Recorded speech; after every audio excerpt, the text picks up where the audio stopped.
ሰላም ከመይ ኣለና ሰላም ዲኹም ሰላም ትሉ ተስፋ ይገብር ሃፒ ማንዴይ እንዳበልኩ ናይሎም መደብና ኸዓ ብዛዕባ ዝቕፅል ዓቢ ፋይናንሻል ፕላን ናይ ኣሜሪካ ዝብል መደብና ሒዝና መፂና ዘለና ብስክሪፕቶ ዝተኣሰር ማለት እዩ ክሳዕ መወዳእታ ክትከታተሉ ተስፋ ገብር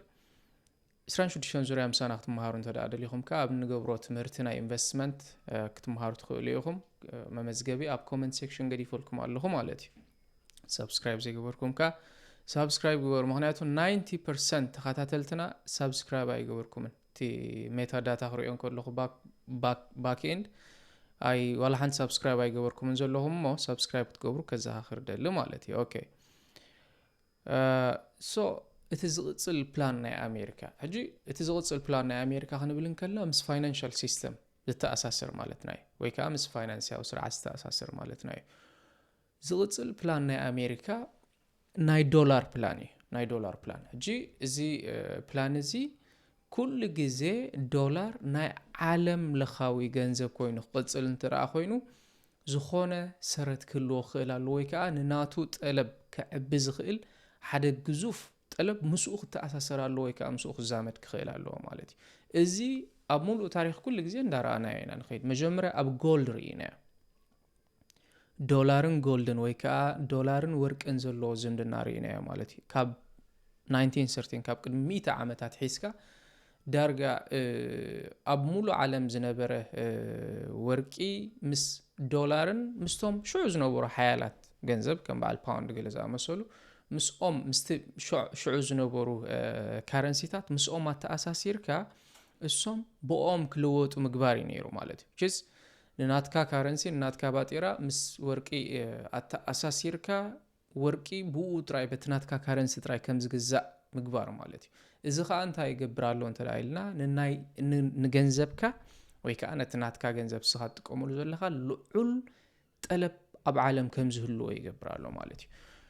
ቀፂሉ እዚ ሙሉእ ብሙሉእ ፊያት ወይ ከዓ ፊያት ካረንሲ ዝኾነ ሓውሰረት ዘይብሉ ምስኮነ ኣብ 1973 ናይ ሪቻርድ ኒክሰን ዝገበሮ ውዕል ምስራኣና ሪቻርድ ኒክሰን እንታይ ገይሩ መሲልኩም እቲ ጎልድ ስታንዳርድ ዝበሃለ ወይ ከዓ ንነፍስ ወከፍ ዝሕተም ወርቂ ንነፍስ ወከፍ ዝሕተም ገንዘብ ወርቃዊ ሰረት ክህልዎ ኣለዎ ክንድኡ ዝኣክል ወርቂ ከዓ ክዕደና ኣለዎ ዝብል ዝነበረ ኣምር ንዑ ኣፍሪስዎ ሕጊ ንዑ ኣፍሪስዎ ቶታሊ which is ንሕና ክንድቲ ንደልዮ መጠን ገንዘብ ክንሓትም ንኽእል ኢና ብመልክዕ ልቃሕ እንዳገበርና ብመልክዕ ሓድሽ ገንዘብ ኢሹ እንዳገበርና ክንሓትም ንኽእል ኢና ወርቂ ክንድኡ ከዓ ምሕታም ኣየድልየና ዝብል ነይሩ ማለት እዩ ሕጂ እዚ ዶላር እንታይ ገይርዎ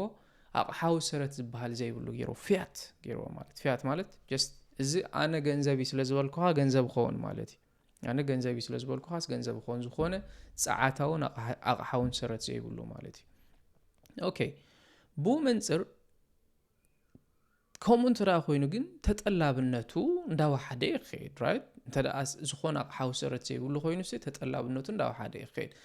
ነዚ ብምንታይ ክሽፍንዎ ክኢሎም ወይ ከዓ ነዚ ብምንታይ ልክ ንወርቂ ከውፅኡ ከለዉ ብመን ክትክእዎ ክኢሎም ተዳኢልና ብነዳዲ እዮም ክትክእዎ ክኢሎም ማለት እዩ ብኦይል ብነዳዲ ዘይቲ እዮም ክትክእዎ ክኢሎም ኣብ 1973 ጠጠው ምስ በለ ነቲ ናይ ጎልድ ስታንዳርድ ጠጠው ምስ በለ ብድሕሪ ፔትሮ ዶላር ዝብል ኣግሪመንት ውዕል መፅዩ ማለት እዩ እዚ ፔትሮ ዶላር ንዶላር እንታይ ዓይነት ሓይሊ ሂቦዎ መሲልኩም ናይ ሳውዲ ነዳዲ ብዘይ ካብ ዶላር ብኻልእ ከም ዘይሽየጥ ዘግብር ውዕል እዩ ማለት እዩ ጅረይዎ ተጠላብነት ናይ ዶላር ሕጂ ከዓ ንኻልኣይ ግዜ ዓለምሲ ሸውሃት ናይ ዶላር ከም ዝህልዋ ገይሮም ማለት እዩ ምክንያቱ ናይ ሱዑድያ ዶላር ናይ ሱዑድያ ነዳዲ እንተደኣ ክትገዝእ ኮንካ ካብ ሜክሲኮ ምፃእ ዋላ ካብ ቲምቡክቱ ምፃእሲ ግድን ዶላር የድልየካ ማለት እዩ ስለዚ ተጠላብነት ወይ ኣድላይነት ናይ ዶላር ብኡ መንፅር ዝለዓለ ገይሮሞ ፔትሮ ዶላር ከዓ ቀፂሉ ነዊሕ ዓመታት ቀፂሉ ማለት እዩ ክሳዕ ዝቐረባ ግዜ ቀፂሉ ሕጂ ግን ኣብቂዑ ፔትሮ ዶላር ምክንያቱ ምስ ካልኦት ብሳውዲ ምስ ቻይና ምስ ካልኦትን እቲ ዘለዎም ነዳዲ ብኡ በትናቶም ካረንሲ እውን ክሸጥዎ ክኢሎም ብመንፅር ናይ ዝገበሮ ናይ ፔትሮ ዶላር ግን ሳውዲ ሙሉእ ሚሊታሪ ወታደራዊ ውሕስነት ካብ ኣሜሪካ ተቐቢሎም እዮም ማለት እዩ ሕጂ ዝቕፅል ከድሕሪ ፔትሮ ዶላር ከንታይም ክገብሩ ተጠላብነት ናይ ዶላር ሲ ክቕፅል ክኽእል ኣለዎ ራይት ምክንያቱ ተዛዓበየ ዕጥቂ ናይ ኣሜሪካ ዶላር እዩ ተዛዓበየ ዕጥቂ ናይ ኣሜሪካ ዶላር ፋይናንሻል ማሕንቆ እዩ ናይ ኣሜሪካ ቀሊል ዕጥቂ ይኮነን ማለት እዩ ልዕሊ ሚሊታሪ ኢንዱስትሪያል ኮምፕሌክስ እቲ ዝሓየለ ኢንዱስትሪያል ኮምፕሌክስ ፋይናንሻል ኢንዱስትሪያል ኮምፕሌክስ በኣሜሪካ ኣብ ሙሉእ ዓለም ንዘሎ ሃገራት ሳንክሽን እንዳገበረ እገዳ እንዳገበረ ዶላር ከም ዘይጥቀማ ዝገብር ዶላር ተዘይተጠቒምካ ከዓ ኣብ ሙሉእ ዓለም ነቲ ትደልዮ ዓይነት ምህርቲ ክትገዝእ ናይ ደገ ናይ ባጤራ ሸርፍስ ትዝቕበሎን ዝኣምንዎን ዝተሓተ ኢንፍሌሽን ኣሎ ዝሓየለ ገንዘብ ዝብልዎ ናይ ዓለም ዘሎ ሃገራት ይኹና ዓበይቲ ነጋዶ ይኹኑ እቲ ዶላር እዩ ማለት እዩ ክሳዕ ዝቐረባ ግዜ ሕጂ ግን somehow ከም ዶላር ከማን የለን ግን በዓል ብሪክስ ገለገለ ኣለዋ ካልኦት ተማሳሳሊ ማለት እዩ ስቲል ግን እቲ ናይ ዶላር ዕብለላ ስቲል ኣብ ዓለም ኣሎ ማለት እዩ ሕጂ ነዚ እንታይ ክገብርዎ ክኢሎም ዝቕፅል ከንታይም ክገብሩ እንተዳኢልና ዝቕፅል ዶላር ምስ መን እዮም ከተኣሳስርዎ ምስ ኣብ ሙሉእ ዓለም ተቐባልነት እንዳምፅአ ዝኸይድ ዘሎ ምስ ኣብ ሙሉእ ዓለም ኣድላይነት እንዳምፅአ ዝኸይድ ዘሎ ሓደ ሓዱሽ ቴክኖሎጂ ኣሎ እሱ ከዓ ክሪፕቶ ካረንሲ ይበሃል ማለት እዩ ክሪፕቶ ካረንሲ ብኸመይ እዮም ሕጂ ምስ ክሪፕቶ ካረንሲ ከተኣሳስርዎም ዶላር they are geniuses by the way ብጣዕሚ ናይ ኣሜሪካውያን ዝፍለጡሉ ቶም ፖሊሲ ሜከርስ ማለት እዩ ዝፍለጡሉ ነገር እንተደኣ ሃልዩ ንዝቕፅል 50 ዓመት ፕላን ምግባር እዩ ማለት እዩ ንዝቕፅል ፕላን ምግባር ሲ ካብ ንኣሜሪካ ክበልፅዎም ዝኽእሉ ሃገር ኣብ ዓለም እንተደኣ ሃልዮም ቻይና ጥራዮም ክኾኑ ዝኽእሉ እምበር ካልእ ክበልፆም ዝኽእል ንዝቕፅል ነዊሕ ራእይ ቪዥን ምግባር ማለት እዩ ብጣዕሚ እዮም ንነዊሕ ዝሓስቡ ብኡ መንፅር ከዓ እቲ ኣሜሪካን ኢምፓየር ከዓ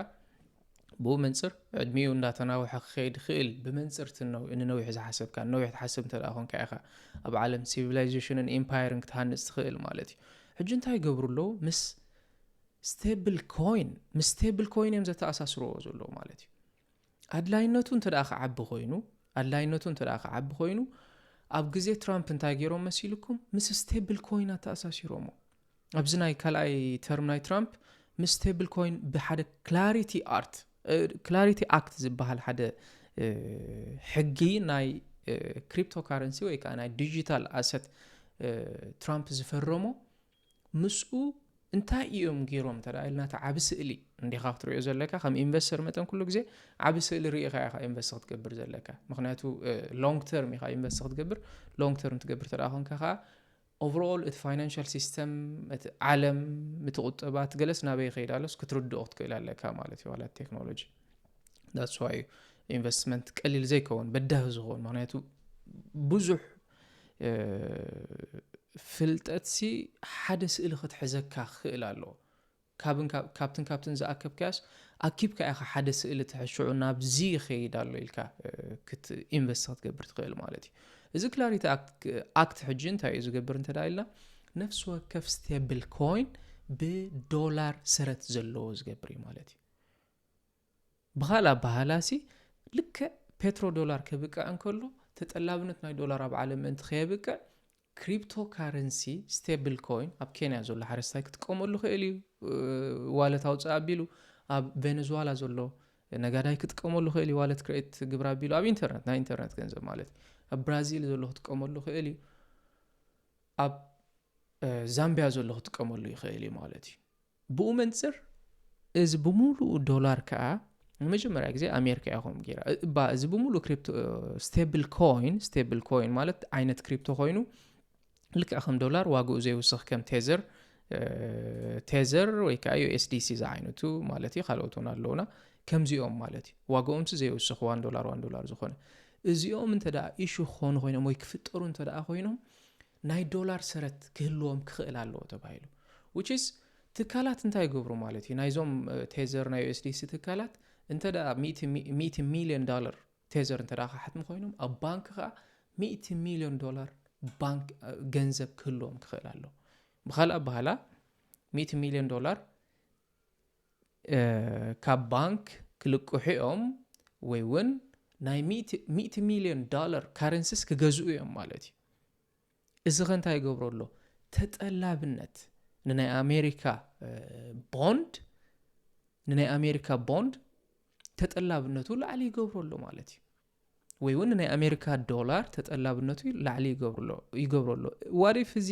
ክሪፕቶ ካረንሲ ዓለም ለኻዊ ልክዕ ከም ዝኾይንዎ ዘሎ ግን ትርዕመቱ ማር ዓለም ለኻዊ 500 ሚሊዮን ሰብ ጥራይ ዝጥቀመሉ ዘሎ 8 ቢልዮን ተጠቂሙሉ እቲ ስማርት ስትራቴጂክ ዝኾነ ሙቭ ናይ ኣሜሪካ ተዓዊቱሎ ማለት እዩ ኣብ ሙሉ ዓለም ዘሎ ሰብ ስቴብል ኮይን ክጥቀም እንከሎ ዶላር ይጥቀም ኣሎ ማለት እዩ ዶላር ክጥቀም እንከሎ ከዓ ልክዕ ንናይ ኣሜሪካ ዕዳውን ይሽፍናሎ ንናይ ኣሜሪካ ዕዳውን እሱ ንባዕሉ ሲ ኣካል ናይቲ ምጉዳል ናይ ኣሜሪካ ዕዳ ይኸውን ኣሎ ማለት እዩ ምክንያቱ እዚ $38 ትሪልዮን ዝኣክል ዕዳ ናይ ኣሜሪካ ንዕኡ ክተጉድለሉ ትኽእል መገዲ ዶላር እንዳሸጥካ እንተ ደኣ ኮይኑ ዶላር እንዳሸጥካ ቦንድ እንዳሸጥካ ማለት እዩ እንተ ደኣ ኮይኑ ብዘይ ወለድ ነቲ ቦንድ ሲ ብውሕዱ ወለድ ክትሸጦ እንተ ደኣ ኮንካ ጠለብ ናይ ዶላር ኣብ ዓለም ኣዝዩ ልዑል ክኸውን ክኽእል ኣለዎ ልዑል ክኸውን እንተ ደኣ ኮይኑ ከዓ ብሙሉኦም ስቴብል ኮይንስ ብዶላር ኣቕሓው ስረት ክህልዎም ክኽእል ኣለዎ ማለት እዩ ክላሪቲ ኣክት ሕጂ ነዚኦም ገይሩ ነዚ ብምግባሮም ኣብ ሰዓት እዚ ልክዕ ድሕሪ ምብቃዕ ፔትሮ ዶላር ኣገዳስነት ናይ ዶላር ከዓ ሕጂ ኣብዚ ናይ ክሪፕቶ ዓለም ኣዝዩ ልዑል ኮይኑ ማለት እዩ ብኡ መንፅር ኣገዳስነቱ ልዑል እንዳኾነ ከይዳ ኣሎ ስለዚ ዶላር ዋጋ ዘለዎ ይኸውን ኣሎ ማለት እዩ ዋላ ኣቕሓው ስረት ተዘይብሉ ግን ስቴብል ኮይን ትካላት እንተ ደኣ ክገብራ ኮይነን ክኢሹ ክገብራ ወይ ክፈጥራ እንተ ደኣ ኮይነን ግድን ዶላራዊ ምትሓዝ ክህልወን ስለ ዘሎ ኣገዳስነቱ ይዓብሎ ማለት እዩ ካልኣይ ኣገዳስነት ካልኣይ ስለምንታይ እዚ ከምኡ ክገብሩ መሪፆም እንተ ደኣ ኢልና ከዓ ኤኣይ ከዓ ይመፅእ ኣሎ ሕጂ ኤኣይ መፅኡ ኣሎ ከማን ይመፅእ ኣሎ ዘይኮነስ መፅኡ ኣሎ ኤኣይ ኣልፋጎ ንሊሰዶል ምስ ሰዓረቶ ቅድሚ 5 ዓመት ሲ ጎ ዝበሃል ፀወታ ናይ ቻይና ኣሎ ኣብኡ ልዕሊ ቸስ ዝበርትዐ ፀወታ ማለት እዩ ማዕልያ ዘይብሉ ፖሲቢሊቲስ ኤንድ ፕሮባቢሊቲስ ዘለዎ ፀወታ ኣብኡ ኣልፋጎ ናይ ጉግል ዲፕ ማይንድ ፕሮግራም ንሊሰዶል ዝበሃል ሓደ ተፃዋታይ ናይ ቻምፒዮን ናይ ዓለም ናይ ጎ ተፃዋታይ ንዑ ምስ ሰዓረቶ ሲ ኦሬዲ ኤአይ ማዕረ ናይ ደቂ ሰባት ብቕዓት ከም ዝሓዘ ሽዑ